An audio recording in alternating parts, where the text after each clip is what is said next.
Okay, so welcome back to another episode of our podcast, and I'm super excited to be joined by Joanna Sutton, my incredibly fabulous employment lawyer friend. I don't know if I can say friend. I'm going to say friend. I'm going with that. So I think what we're going to do today is have a bit of a canter through the Employment Rights Bill, because it's a big change for people like you and I. Well, people like everyone, to be fair, not just people like you and I. And I think it would be really useful just to get your perspective on some of the changes that are coming, or some of the changes that are not coming as well, and just help people navigate what's quite a big piece of legislation. So anyway, haven't said hello. Hello, Joanna. How are you doing? Hey Trish, really good, thanks. Really good, and great to be joining you for this. Last time we had a podcast together, we got really excited about all of the cases that had happened in 2023, and when all these changes were being announced, I knew I wanted to talk to you about it, because we share quite a lot of the same views about things, and so it's one of those areas that really interesting to just be able to talk through, because as we'll see, there's quite a lot that's unknown at the moment. So really interesting to have the chance to chat to you about it. Oh, awesome stuff. So look, what's the big deal about these changes? Why is this bill such an important thing for people who are working in the UK? Yeah, so I mean, it's always interesting when there's a change of government from a Conservative government to Labour. And throughout history, we've always had these kind of huge changes when the government changes in that way, because what essentially each of those parties stand for is quite different. So historically, Conservatives are pro-business and Labour are pro-employees, although with this latest legislation, I think they're probably trying to pitch themselves as somewhere between the two. But the Labour government, throughout the election campaigning, were saying that they were going to introduce, all of these big changes to employment law, which were really meant to modernise the legislation that governs workers' rights in the UK, and that's really what they're pitching it as. They're saying it's going to be the biggest change to employment rights in a generation. And as we'll see as we kind of chat through some of them, I think that was the idea behind it. But there's quite a lot of things that they have talked about doing, which now appear that they're not going to be introduced, at least immediately. So there are some really huge changes that will impact businesses and individuals, but equally it hasn't gone quite as far as I think that some people were worried it would be, I guess. Okay. And I suppose my next question is around timing, because when I read everything that I'm seeing online about this, I don't think it's particularly clear as to when these things are coming in, or is there going to be a trickle, or will it all hit at once? So have you got any insight in terms of when we can see these changes? Yeah, so I guess the good news, and clients of mine have been asking me, exactly that for really in the run up to the election, and ever since Labour got in, like, when is it going to change, and what are the changes? And but still, there's not much clarity in that. But actually, since it's been released, there's been quite a lot released about the fact that there's going to need to be quite a lot of consultation about some of these changes. So when we come on to talk about them, unfair dismissal, for example, that's one of the biggest changes. And the government have recognised that, yes, this is a huge change for businesses, and it's going to take some time for people to prepare for that change being introduced. And so that, for example, is the only thing that we've got absolute clarity on when it's going to come in. And they've said that won't change until autumn 2026. It's hard to plan if you don't know when they're coming, but equally it means that you're not going to have this kind of overnight massive change that you're going to have to get to grips with in the business. So, yeah. I think that's been the theory, isn't it? Because we talk about how big a change this is in terms of employment law. To do it all in one hit just feels like a lot. So it's good to know that there's going to be a bit of consultation, at least on some of it anyway. Absolutely. And, that consultation may well lead to some of these changes being adjusted anyway, so that the impact perhaps isn't as quite so severe as it could be potentially. And what about the things that are missing? So I know I was quite interested in this whole idea of the right to switch off. There was some talk about how they were going to change the national minimum wage. There was something around worker statuses, and that all seems to have kind of fallen by the wayside. Are those things that you think are going to come back in different forms, or do we think those are things that are kind of just off the table as it stands? I think that there's still things that the government are committed to, because again, there were things that they kind of campaigned. You know, a lot of the election campaigning was based on some of these things, and like the right to switch off, as you say, was kind of a real big thing because it reflects the way that we work has changed. It's shifted really since COVID, kind of fundamentally, and a lot of people are in this kind of 24/7 culture. And so, you know, some of these things were sort of vote winners for people. So I think that they're saying they're reforms that they're still committed to, but I think that they've realised that in committing to make these changes and bring in legislation within 100 days of government, there's a lot that they've had to kind of to get ready for and to you know, to commit to. And I think that some of those bigger things, like the right to switch off, is not something that we have any laws about at the moment at all. And so to bring that in completely afresh, or changing worker status so that you don't have workers and employees and self-employed people, they're big changes. And so I think that it is something that they're committed to, but whether that means that we're going to see it in this government, or whether they're thinking if they get re-elected they'll do it in the next 4 years after that, who knows. But I think that there's still things that are on the agenda, but no kind of idea of when they might come in. Okay, awesome. Alrighty, let's get cracking. Let's get into the actual bill itself. Now, what questions that I've written don't cover everything. So for those of you who are listening, if you are interested in hearing stuff about unions and public sector, we're not going to do that today. But if people do want to hear more about that, pop us some comments, pop me an email, and maybe that's something that we can arrange to do. But I feel like when I read that part of the bill, that in itself was just huge, and it's probably not a one podcast thing. So first set of questions then around these changes that are being made to day one rights. And there's a number of them, but I guess if we just kind of work through them sequentially. The first one you've already alluded to is that change to unfair dismissal. So can you tell us a little bit about why that's such a significant change, I guess what the change is and what the impact is for businesses and for individuals?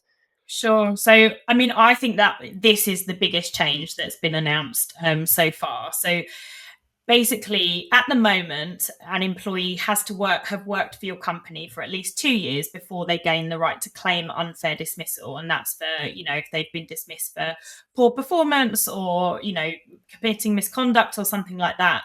They can only challenge that as an unfair dismissal after they've worked for you for at least 2 years.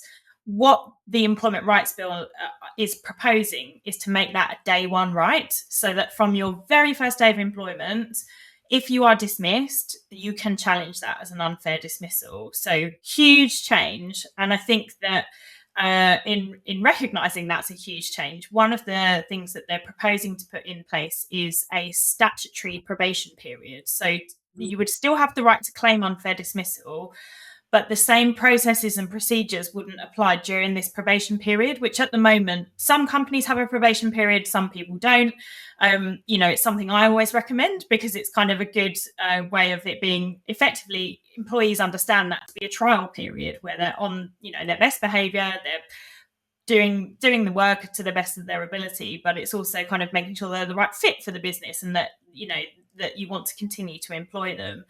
And what the government are proposing now is that this statutory notice period, kind of out of the blue, they've said a 9-month notice period. Now, I don't know about you, Trish, but I've never seen a 9-month probation period kind of being, you know, in a contract that most companies have. I would say it's either 3 months or 6 months is kind of pretty normal, maybe a year at the most. And normally there's the right to kind of extend the probation period by a few months if it's not quite working out. But 9 months just seems a bit of a bizarre time period to me. And I think that from kind of commentary and stuff that I've read, it seems to be that it's a bit of a compromise between that 6-month period that is perhaps the most common and 12 months to kind of, you know, as I say, appease businesses in bringing this in to sort of have a bit of a middle ground. So during that probation period, you can still dismiss somebody, but you would have they're calling it a lighter touch process that you would have to follow. Not clear what that is, but from the kind of some of the consultation notes that go along with the bill, it seems to be that there would still need to be a meeting involved. Whereas at the moment, quite often, if you're dismissing somebody within a 2-year period, you can just call them in unexpectedly, say it's not working out, unfortunately, we're going to let you go. Here's your notice. And that's it. That's all you have to do. Whereas it seems to be what's being proposed is that you would have to have a meeting, mainly so that the employee can understand, I think, what the reason is that they're being let go, but there won't be such an onerous process. But interestingly, they are only saying this applies to certain types of dismissals, but not redundancy. So redundancy, you could still be dismissed from your first day of employment and claim unfair dismissal without this probation period applying. And again, not really clear why that is, no explanation of it. It seems to be that potentially it's because a redundancy is not the employee's fault most of the time. So normally it's because there's a downturn in business, or you've lost a big client or something like that, which means you need to make some cuts to employ less people. And normally that's not an employee's fault. So to have the ability to still challenge that as being unfair may be the reason why that's been excluded. But there's a lot of detail missing in these proposals that have been announced. We've got the draft legislation, but not much meat on the bones around it. But yeah, potentially huge change. As I said, good news is that's not coming in until autumn 2026. The government recognised that, there's a lot to be done to kind of get our heads around this change and how it's going to work. And we need to know what these procedures are that we're meant to be doing during the probation period, what the lighter touch process means. So yeah, huge change, but perhaps not quite the impact initially as I think many people were fearing there would be. I think that's a really interesting concept, that new probationary period concept, because from a HR perspective, I would always say to line managers, you should know within 6 months whether or not someone is the right person. 9 months seems like quite a long period of time to kind of drag that out. If I'm being really honest, it's just my personal opinion. I guess, knowing that this is coming, do you think that employers who don't have probationary periods need to kind of get on it now? And would you recommend that people have policies around probationary periods, or do you think they're good as long as they've got like clear clauses within their contracts of employment?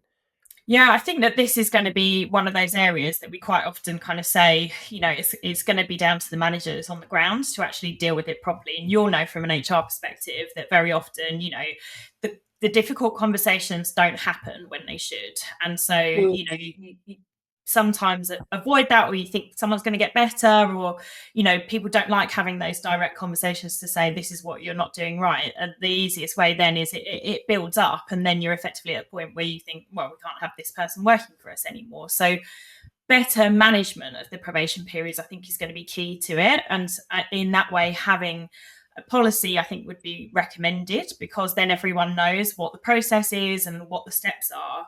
And if there's going to be a 9-month probation period, perhaps even introducing kind of interim reviews throughout that. I mean, and that may be something that the government make compulsory, but if not, even just having that kind of check-in at month 1 after the employee's been there for a little while, see how they're getting on, any things that they're not doing right, or any further training they might need, or those kind of things. And then, just working through that process, rather than avoiding the difficult conversations and then, getting to the end and saying to the employee, well, actually, you're not the person that we want, and these are all the things you've done wrong, but we've never spoken to you about it. Because from the employee's perspective, they just always feel completely blindsided by that. So I think policies are going to be helpful, making sure, obviously, the probation period's in the contract, and training managers to be administering that probation period is going to be really, really key. I think that's a really good point, because I think sometimes putting a policy in that, is obviously at times the right thing to do, but it's more than that. It's making sure that the manager understand it, making sure there's training.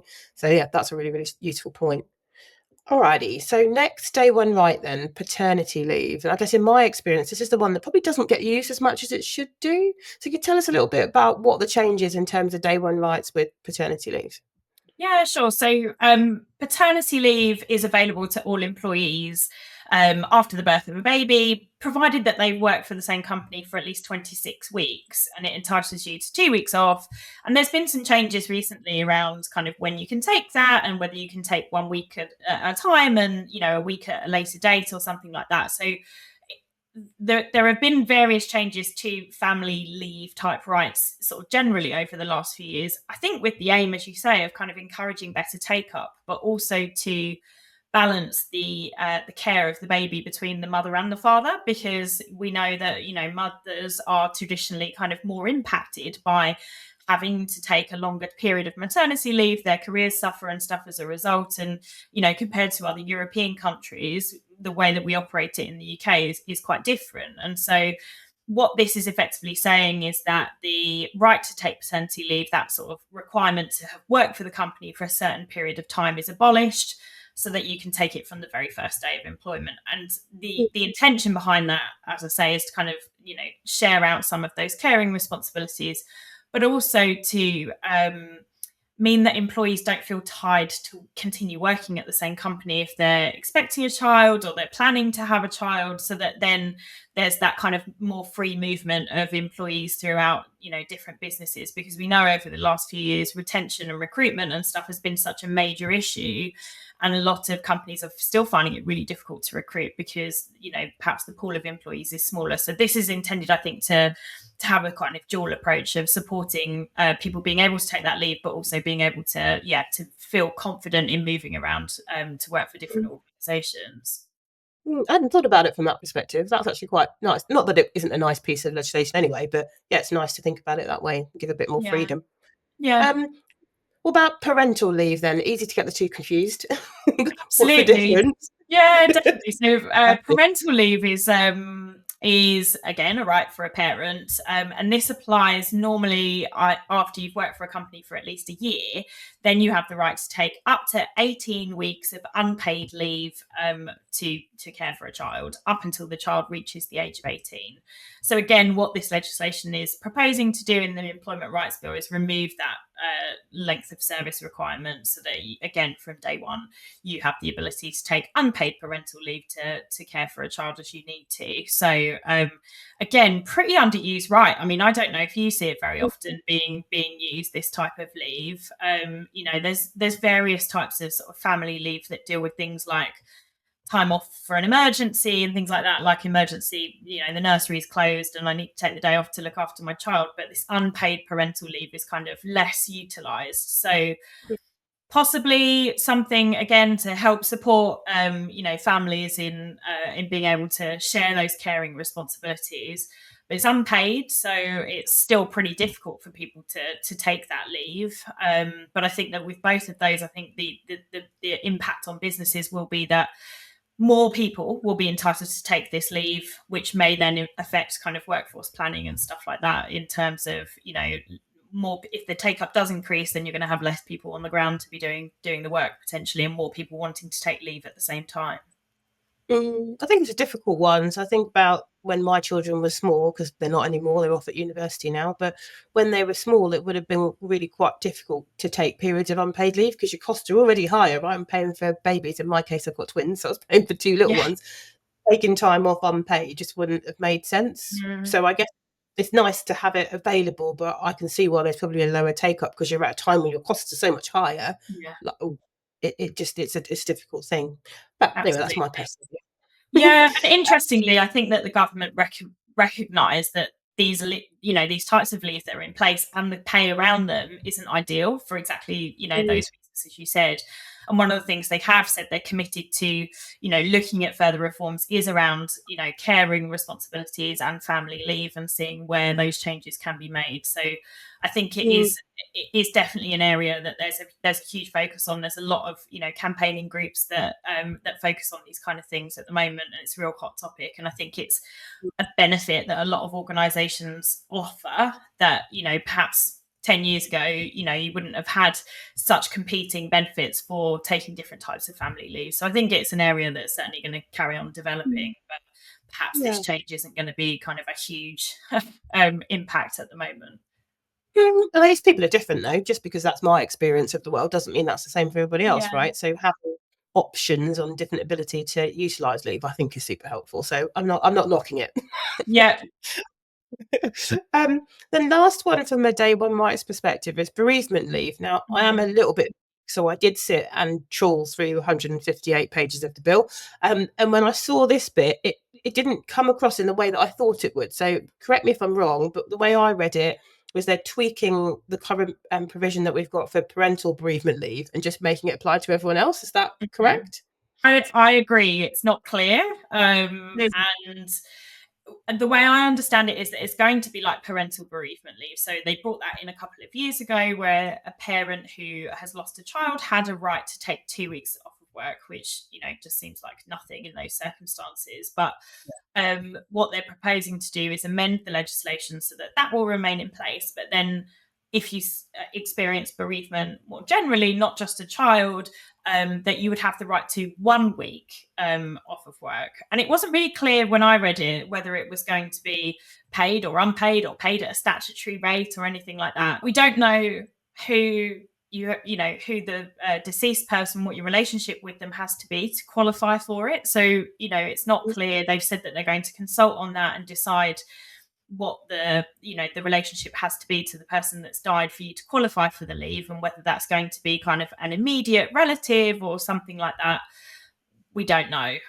So again, potentially beneficial. A lot of organizations will have bereavement policies and things in place, and as someone myself, I've experienced bereavement of a parent, and it's really helpful to have a policy where you kind of know clearly how much time you're able to have off while you're going through a really difficult time. And some organizations don't have that because they don't want to be too prescriptive, because people's relationships with people are different. It might be that it's not an immediate family member, but you have the equivalent relationship with them. And so I think it's going to be quite a difficult one to get that kind of clarity in place, and may not suit all circumstances, but appears to be 1 week's leave, unpaid, in circumstances where someone's died, but we don't know exactly who that has to be. Yeah, see, that's quite an interesting one to me. So I can see how, if you're a smaller organisation or an organisation that just doesn't have anything at all, then this is quite a big change. But with the majority of companies I've worked for provide kind of paid bereavement leave. So if they go and make this change whereby it doesn't have to be paid, I'm interested to see what impact that has. Because I guess from my perspective, same as you, I've experienced the loss of a parent. At that time, that's the last time you want to be not getting paid. Do you know what I mean? Definitely. The last thing you want to be worrying about, right? So I'm quite interested how that works in practice. Yeah, definitely. And sometimes in those circumstances, the answer is we'll take it as holiday. And I think that's just so insulting, isn't it? To be told, well, no, that's not a holiday. I'm going through this horrendous time. So I guess in those circumstances, you say for a small business, perhaps it being an unpaid,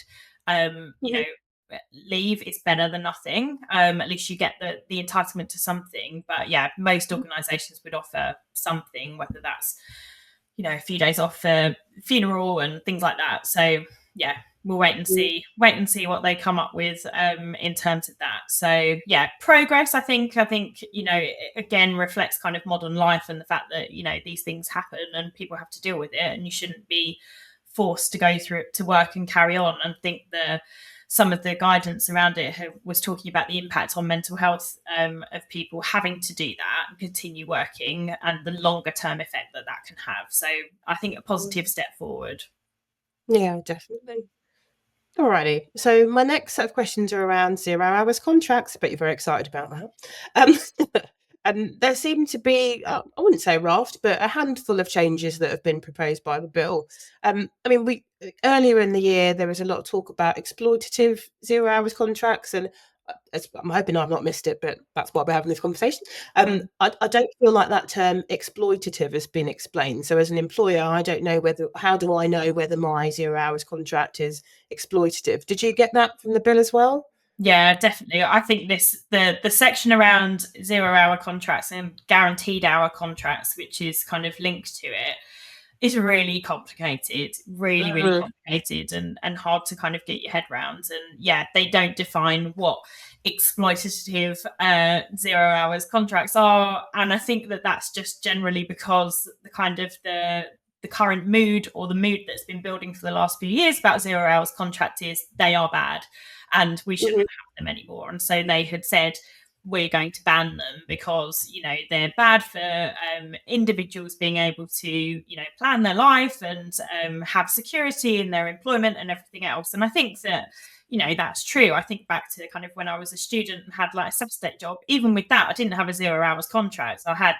fixed hours per week, whether that was kind of 8 hours, something like that. But you had some certainty. And so I think that with the rise in like the gig economy and things like that, 0 hour contracts have grown in, the amount of people that have them. And I think what they're proposing for 0 hours contracts and employees with, they say, a low number of hours, but again, we don't know what that is. If you're regularly working a certain number of hours, then you would have the right to be offered a contract with those hours in it. And it's going to be a real pain for employers, because in order to look at the hours that someone's working, and whether it's 0 hours or this low number of hours, you look back over what they've done for the previous 12 weeks and you take an average, and then you have to offer a guaranteed hours contract saying these are the hours that we're going to guarantee you. But my understanding of it is that that's going to renew every 12 weeks. So you go in a different period, and perhaps then it's kind of a, you think about seasonal workers or something like that, someone working in an ice cream shop at, along a seafront. That's going to really change from, each 12-week reference period. So administratively, it's going to be an absolute nightmare for employers to deal with. And as I say, you and I found reading the rules and trying to get our head around them really complicated. And so for most employers, it's going to be exactly the same. So I think the intention behind it in terms of just providing a bit more certainty and stability is good, but the practical side of this is, I think this is one of the most difficult reforms that's being proposed.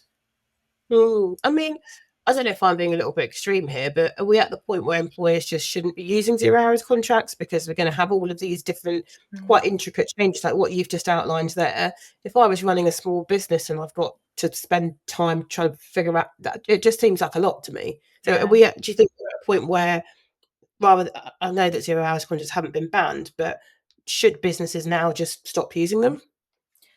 I mean, this has been such a hot topic for the last few years. And I think, as I say, the general mood in society is these are bad and you shouldn't use them. There's a place for them, definitely. And there are some employees, I'm sure, who really enjoy having the flexibility of doing that and, being able to perhaps work for, a particular company and have the flexibility and then work on their own business or something as well. So, I think there's a place for them, but I think that the mood appears to be more and more that they're bad and we don't like them, so you shouldn't use them. It's effectively what the government are sort of trying to say here. And so I think in terms of sort of planning for this to come in, as we said, we don't know when it's going to come in. There's going to be further consultation about it, but certainly looking at the areas where you use 0 hours contracts or low number of hours contracts in your business and thinking about if you could do it differently. So if it is that you can definitely require somebody for 4 hours a week or something like that, and perhaps looking at that in terms of planning for it rather than just opting for a 0 hours or using the 0 hours, but, perhaps having a look over that 12-week reference period when you've got them in place to think actually, because some businesses, in the old days, as I say, these didn't used to be used, and you would have that kind of for workforce planning. You would know how many hours a week you would need somebody to be working for you. So I think that, my feeling is that we're not going to row back on this. It's going to become more and more like this is not something that, is encouraged to be used within businesses, and they're trying to make it more and more difficult for it. So perhaps just to kind of rip the Band-Aid off, stop using them now, or start looking at where you could offer a guaranteed number of hours, even if that's just a low number, to get ready for this change coming in. And for those of us who aren't the best with numbers, when you're talking about kind of guaranteed hours, can you tell us a little bit more about what that means? And I know you've touched on how to kind of calculate it, but what does that term mean? Yeah, so basically what it means is, in the same way that if you're on a 0 hour contract, but you're regularly working, or you've got a low number of hours, and in your contract, so your contract says, for example, you are employed to work 8 hours a week for us, and you are regularly doing 20 hours per week. What the law is saying is that you look at what the employee has actually worked in practice over a previous 12-week period, so that if every week they're working 20 hours, 20 hours, 20 hours, that they are then entitled to a contract that says you are employed to work for us for 20 hours per week rather than the 8 hours that they were originally employed on, and then it says in their employment contract. So that then that's the minimum number of hours that you are guaranteed to be offered and work every single week. So it really is, going to be quite a big change for those companies who have employees on a fixed number of hours, but who in reality are working more than that, which is, intended to offer that security to the employee, which the government are, so keen on, so that people have the ability to plan their life, not only just financially, but also to know, childcare and things like that as well. Oh, thank you. You always make the really difficult stuff really simple. That's thank you. Because I've grappled with it, Trish. I've been reading it myself, trying to make sense of it. And so, that's how I made sense of it in my head. The government maybe have a chat with Joanna. Alrighty, sticking with 0 hours contracts then. So the next point that I picked up was around kind of reasonable notice of work schedules. Tell us a little bit more about that. And have we got the same issue that we have in general, whereby they haven't necessarily defined what reasonable means? Yep. Classic example from, so much employment law is always about just do what's reasonable and no clarity around what that exactly means. So, this change that they're proposing is that employees who work on a shift pattern are provided with reasonable notice of what those shifts are going to be, and that they are also provided with reasonable notice if that shift needs to be cancelled, or if it's going to be shortened or changed in any way. And as you say, we don't know what reasonable means.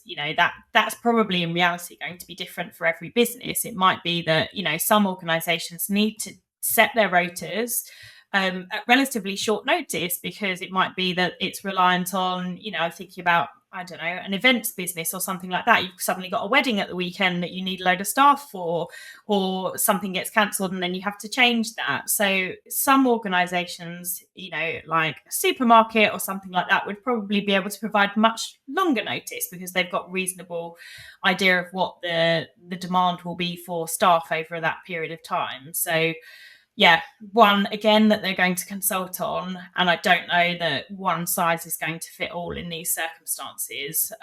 But reasonable notice of what your shift will be, reasonable notice for it being cancelled, and then compensation payable if the reasonable notice isn't provided or your shift is cancelled at short notice, because that often happens as well. You hear about some organisations that have got a load of people on 0 hours contracts. They just say, come in on Saturday and we'll decide if we need you or not. And they're just sitting around waiting to be, called on to shift. And that's, that's not a reasonable way to work. So, that's essentially what that change means, which for some businesses, it won't impact them at all. But for some, it could be quite a significant one.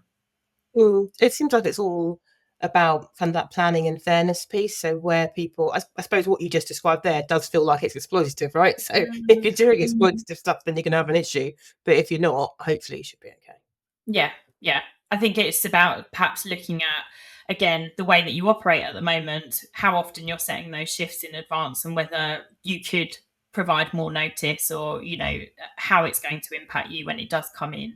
As always, thank you so much for your time. I really appreciate it. And I can't emphasize enough how helpful that ability you've got to make things that are really difficult simple is. So I really appreciate you giving us the time and your energy and your light. So thank you so much. No problem. Thanks for having me. It's always a pleasure to chat through employment law with you. Fabulous. And if people want to get hold of you, what's the best way for them to grab a slice of your expertise? Drop me an email, give me a call, or connect with me on LinkedIn. I'm always open to any of those. And for any of you who are regular listeners, you know that we also post onto YouTube. So if you want to see the visuals and see our lovely faces, feel free to jump onto the YouTube channel. But also, if you listen to podcasts, you should be able to get them on any of your normal channels. So fabulous. Thanks so much for your time. And I'm sure I'll see you again soon. I'm literally just waiting for employment law changes to come along. So as soon as there's something else, I'll be straight onto my emails to see if we can have a chat. Absolutely. Anytime.